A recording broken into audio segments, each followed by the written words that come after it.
Hey, do you want to call people or you want me to? Oh, I'll do it, sure. Cool. Yes, sir.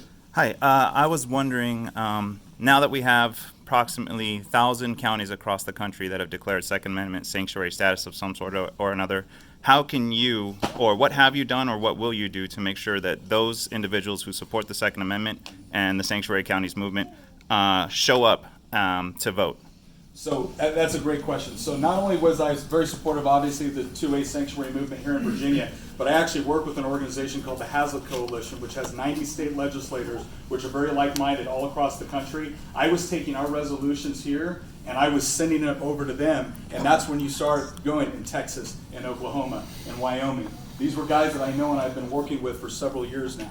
So that was a big part of it. It was about understanding that whatever is going on in Virginia right now, that is a microcosm of what Democrats are trying to do across the country. And the time to fight it is now. It's not when it gets to your state.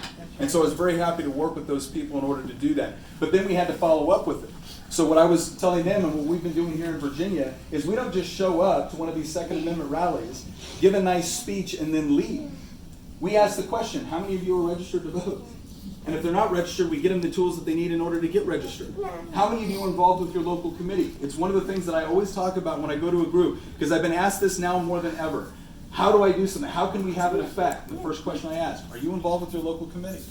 You're here. Because the bottom line is if you're conservative, our priorities generally go like this: God, family, country, work, politics.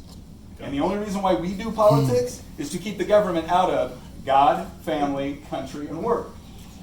So when we actually use our time, right, which is time that can't be used for our family, can't be used for our country, can't be used for our work, and we're willing to dedicate that to politics, we want it to be as effective as possible.